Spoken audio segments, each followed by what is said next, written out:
Welcome to our small group for this December the 29th, 2024. December the 29th, that means this is the last Sunday in 2024. We are using the Explore the Bible curriculum.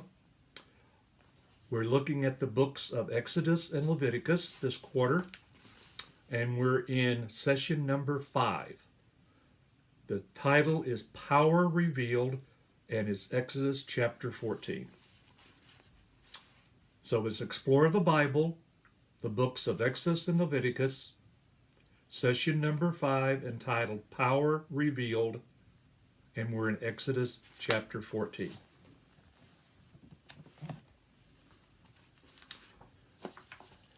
As we start this morning, I'd asked how many people listening like to go to the movies and look at the special effects. The special effects have changed a lot since we were younger. I can remember watching special effects that were literally all done in real time and actually done as special effects. Stuntmen and miniatures and all were used to provide the special effects.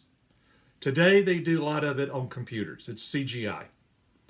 But back when we were younger, it was all done with miniatures and sleight of hand. And probably one of the most spectacular sleight of hands or special effects that I remember seeing was in the movie The Ten Commandments. And that was the scene in the movie where Charlton Heston as Moses splits the Red Sea for the Israelites to walk through. That was quite a spectacular event. In fact, in 1957, it was nominated for 7 Academy Awards, and the award that it won was for special effects. So even the movie studios thought that the splitting of the Red Sea and the other special effects in the movie were worth a special award. What we may sometimes forget when we watch the movie is that while this is a movie event, it actually did happen. God actually did split the Red Sea. And this morning, we're going to look at the verses in Exodus that talk about what happened when God split the Red Sea. So let's begin by doing a little background look and look at the book of Exodus, beginning with chapter 12 and 13. Now, we talked about this a couple of weeks ago. In chapter 12, we had the story of the establishment of the Passover feast, to be remembered as when God passed over the Israelites with the death of the firstborns in Egypt. That, if you'll remember, was when Pharaoh finally relented and said, okay, you guys need to get out of here. And the Egyptians let the Hebrews leave Egypt. Then in chapter 12, they established the Feast of the Passover as a remembrance of that. And then after establishing the rules and the instructions for the Feast of the Passover, the Hebrews moved on and they moved towards the Red Sea.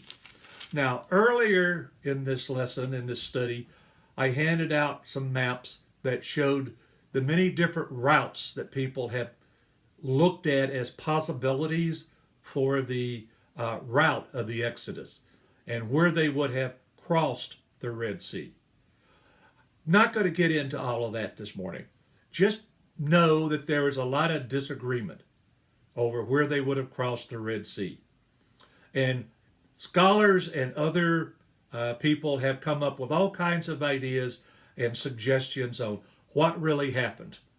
Well, this morning we're going to simply look at what the original language says and what Moses says when he wrote the book of Exodus. So after the Israelites left Egypt, God went before them. If you'll remember back when he met Moses at the burning bush, he said, number one, I will free my people. Number two, I will lead them out of Egypt. And number three, I will protect them.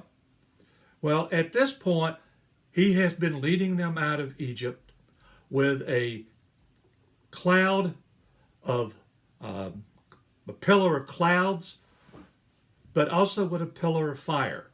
And in the beginnings of that in chapter 12 and 13, it says that the angel of the Lord, or the angel of God, was in the pillars of cloud and fire.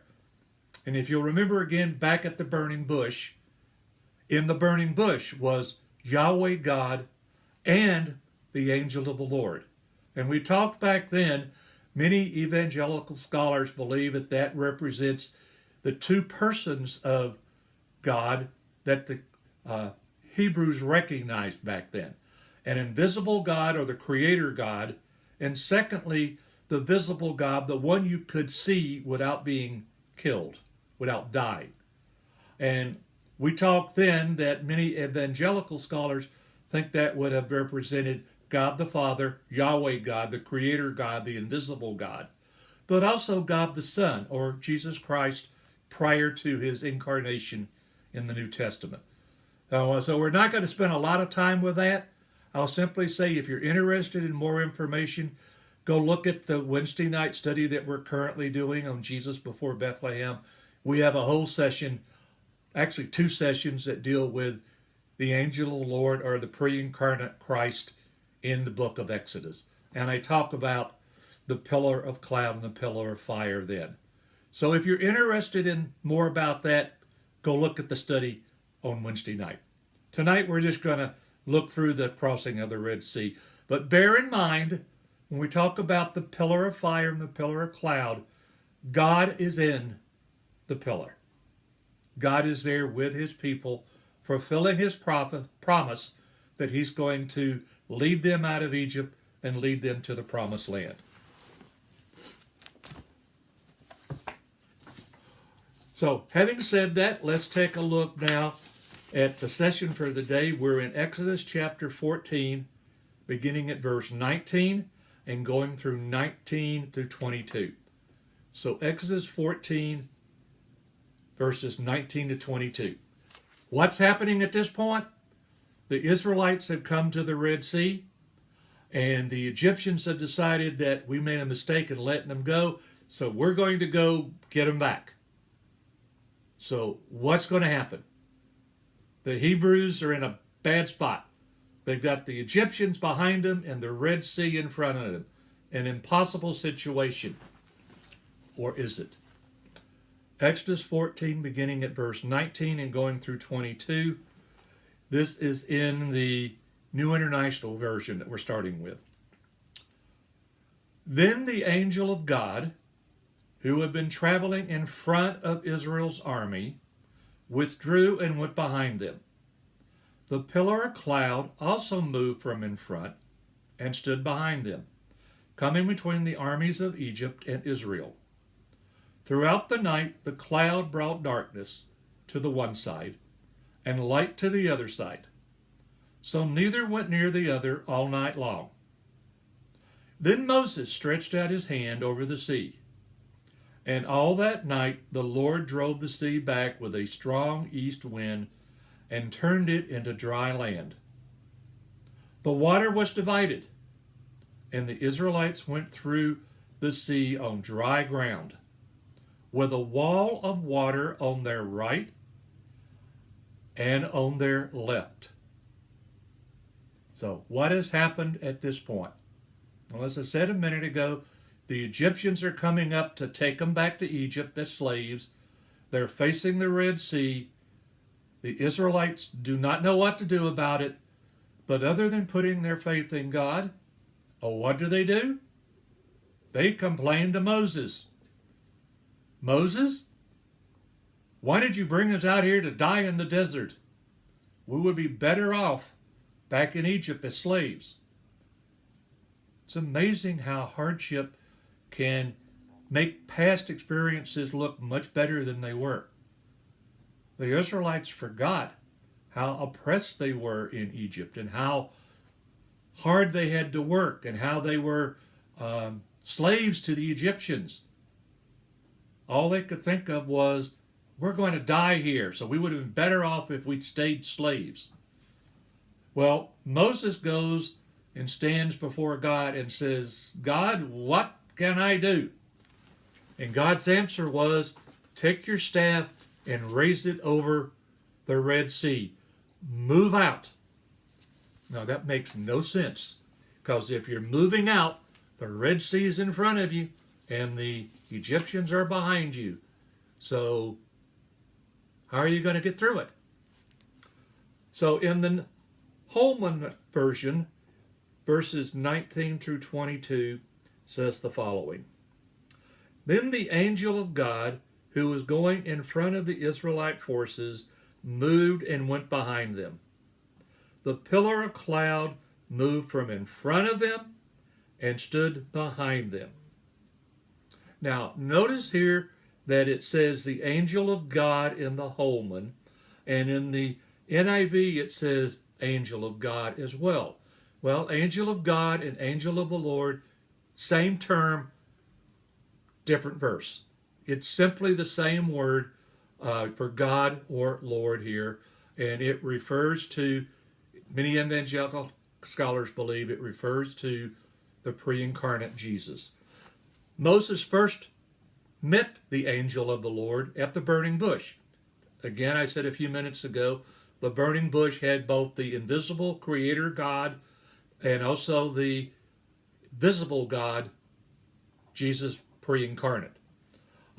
We also found this personage when we talk about the firstborn deaths in Egypt. There's a reference there to the destroyer, which we talked about. Also, many scholars believe to be the pre-incarnate Jesus. And again, if you want more on that, go look at our Wednesday night session. But the important thing here is, remember, Moses is writing the book of Exodus. So he is calling this person the angel of God or the angel of the Lord. He's equating it to divinity, and he's equating it to who's in the pillar of cloud or the pillar of fire. And notice here in verse 19, up until this point, he's been in front of them. The pillar of fire or the pillar of cloud has been in front of the Israelites, leading them. Now he's moving behind them. He's moving from a leadership position to a protection position. He's moving between the Egyptians and the Israelites so that he can project his power to protect them.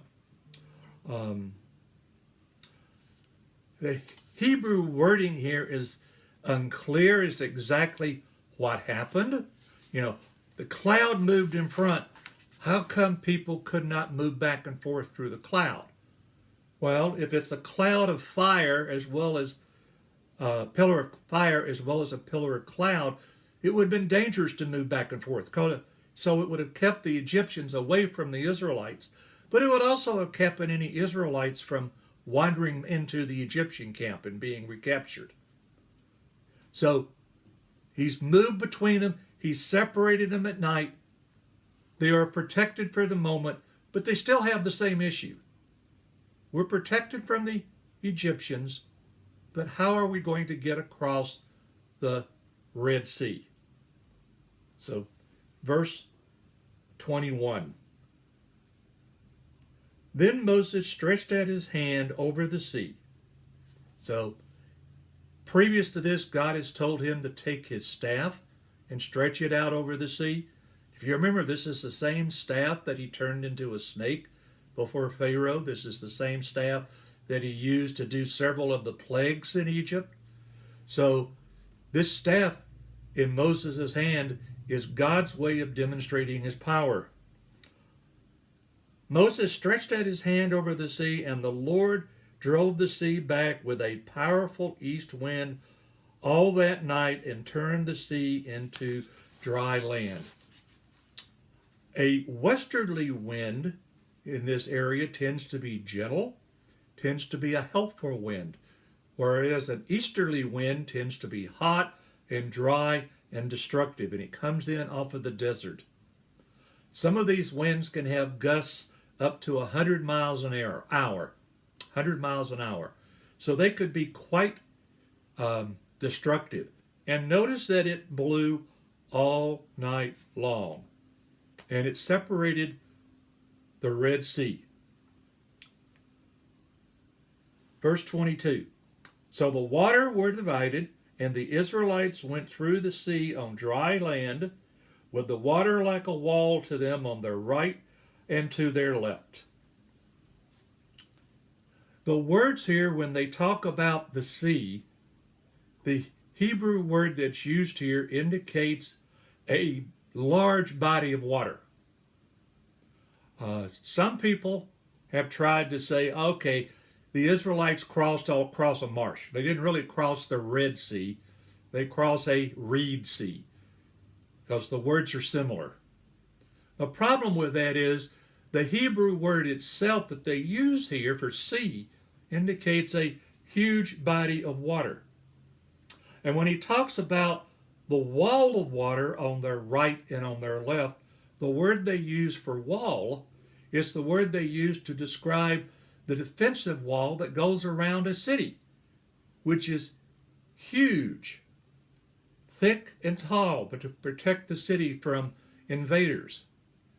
So when we put those two words together, it doesn't fit a marsh. It fits a sea, a real sea, deep water, because they built up the wall on both sides as high as the wall on the city.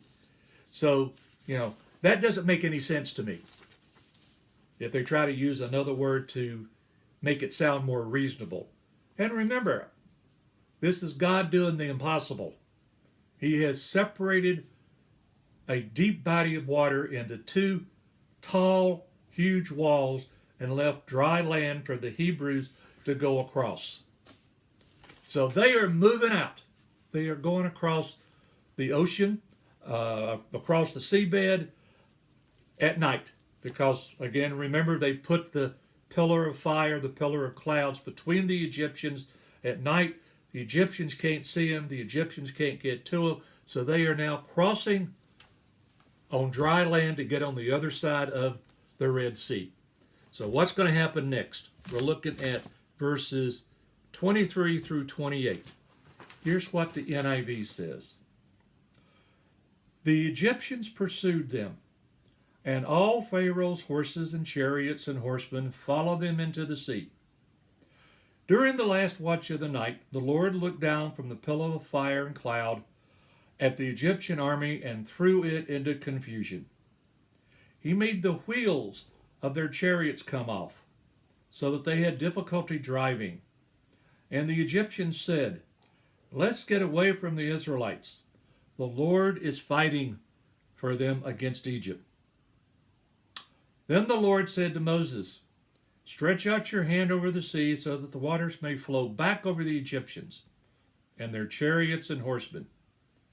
Moses stretched out his hand over the sea, and at daybreak the sea went back to its place. The Egyptians were fleeing toward it, and the Lord swept them into the sea. The water flowed back and covered the chariots and horsemen and the entire army of Pharaoh that had followed the Israelites into the sea. None of them survived. So the Israelites have crossed on dry land. What's going to happen next? Well, what happens next is God moves the pillar of fire and the pillar of cloud. He removes the protection, goes over to where the Israelites are, and the Egyptians can now see the Israelites on the other side of the Red Sea. And they can see the dry land through the two walls of water that the Israelites crossed over. So verse 23 in the Holman says, the Egyptians set out in pursuit. I'm sorry, that doesn't make a whole lot of sense. The Egyptians had gone through 10 plagues. The Egyptians had seen what God can do. They have seen this wall of water separate, and the Israelites are on the other side. So they're now going to follow them into the sea with 2 walls of water on either side of them. Yep, kind of sounds a little irrational, but 23 says, all of Pharaoh's horses, his chariots, and his horsemen went into the sea after them. Well, can you say, while they were in Egypt, God hardened Pharaoh's heart? God hardened Pharaoh's heart again. And Pharaoh is going to take off after them because he's got one thing on his mind. That's getting the Israelites back to be his slave force. So he's following them into the Red Sea. Verse 24 says, then during the morning watch. Well, when's the morning watch? Well, for the Israelites of this time, nighttime had 3 watches. And the morning watch, or the, last watch, were to run from about 2 a.m. to 6 a.m. in the morning. So the Egyptians see them on the other side. It's approaching daylight. So they follow them in. During the morning watch, the Lord looked down on the Egyptian forces from the pillar of fire and cloud and threw them into confusion. Well, again, remember we've said before, God, or the angel of the Lord, is in the pillar of fire and in the pillar of cloud. He's looking down on them from the pillar. He is seeing them move into the Red Sea on dry land, and he throws them into confusion. Well, what does throwing them into confusion mean? Throws them into disarray. It makes them not know what they're doing. And to make matters worse, he caused their chariot wheels to swerve and made them drive with difficulty. Messed up their wheels. Now, why is that important? Well, the Egyptians were an army that fought from chariots predominantly. They were known for their swift attacks. So they would be several men in a chariot. They would be heavy. So as these chariots moved out into the seabed, they would have encountered rocks and seaweed and mud and other things that would have slowed them down. In fact, some biblical scholars tell us that probably God caused the wheels to swerve back and forth, and they ran into each other, so they couldn't get across. And finally, the Egyptians recognized that we can't win this battle. Notice at the end of 25, it says, let's get away from Israel, because the Lord, and notice it's all capitals, L-O-R-D, meaning Yahweh, the Creator God, is fighting for them against Israel. They've already seen what he's done with the plagues. They finally recognize that it's probably not a good idea that we're coming in after them into the sea. Even though the waters are up, God's fighting for them, so this is probably not a good idea. Really wasn't. Verse 26, 27. Then the Lord, again, Lord all caps, Yahweh, then the Lord said to Moses, stretch out your hand over the sea, so that the waters may come back on the Egyptians, on their chariots and horsemen. So let's get them all inside the water. Then Moses, take that staff, stretch it out over the water again. We're going to bring the waters back into their normal level. So Moses stretched out his hand over the sea, and at daybreak, so 6 o'clock or so, at the end of the watch, the sea returned to its normal depth. Now, why would that be important? Well, the Israelites are already on the other side. They're watching the Egyptians as it begins to get light come into the sea. Now they're seeing God bring the sea back and destroy their oppressors. He's judging the Egyptians for what they have done to his chosen people. While the Egyptians were trying to escape from it, the Lord overthrew them in the sea. So God totally wiped out the Egyptian army, wiped out the Pharaoh, and Egypt really does not appear again in Israelite history until we get into the times of the captivities, when they try to make a covenant with, or treaty with, Egypt to protect them from Assyria and Babylonia. So for several hundred years, Egypt is no longer a major player as far as biblical history is concerned. Verse 28, the waters came back and covered the chariots and horsemen, the entire army of Pharaoh that had gone after them into the sea. None of them survived. Go back and look at verse 22, I believe it is. Yeah, let's see, verse 22.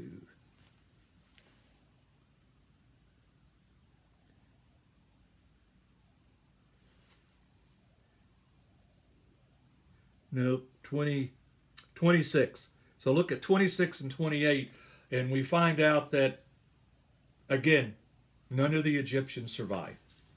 God has destroyed the enemy of his chosen people. 29 through 31, and we're finished the crossing of the Red Sea. 29 through 31. But the Israelites went through the sea on dry ground, with a wall of water on their right and on their left. That day the Lord saved Israel from the hands of the Egyptians, and Israel saw the Egyptians lying dead on the shore. And when Israelites saw the great power the Lord displayed against the Egyptians, the people feared the Lord and put their trust in him and in his servant Moses. Holman says, but the Israelites had walked through the sea on dry ground, with water like a wall on their right and on their left. Again, go back and look at verse 22, and Moses talks about the wall of water that's on either side of them. That day the Lord saved Israel from the power of the Egyptians, and Israel saw the Egyptians dead on the seashore. When Israel saw the great power that the Lord used against the Egyptians, the people feared the Lord and believed in him and in his servant Moses. Now, several different places in here it uses the word fear. For the Egyptians, fear here is terror. For the Israelites, fear here is reverence or awe. They have seen the power of what God can do. It would seem to me that the plagues would have been enough for that, but they were still complaining to Moses as they were leaving of how hard they were having it. But now they have seen God separate the waters of the Red Sea and then bring it back together to destroy their oppressors. So now they really do have a reverence and awe for Yahweh God. And Moses has come up in their estimation too. Moses now is held in high esteem. In chapter 15, we have the song of Moses and Miriam. Miriam is Moses' sister. And they have written a psalm or a poem, a ballad, whatever you want to call it. But anyway, something to celebrate what God has done for them. How God has done what looks to be impossible. He has made it possible. He has freed them from their oppressors, and he has destroyed their oppressors. And then you'd think the Israelites would have learned their lesson, but nope. As we get on into chapter 15 and later, they're still complaining when things are not easy for them. So we'll get into that next week. So as we finish today, let's close with prayer and then enjoy having a good holiday. Heavenly Father, we thank you for the lesson today. I thank you for the way that you make the impossible possible. We can be as complaining as the Israelites. We can not acknowledge that you are the one that's in control. We can just feel like since we're not in control, things are just falling apart. But we know that really and truly you have control over everything. And help us to rest in the knowledge that you have our best interests at heart. Now, as we go into the new year, help us to direct our hearts and minds to you and to be willing vessels for you, whatever your assignment may be. For we ask it in thy name. Amen.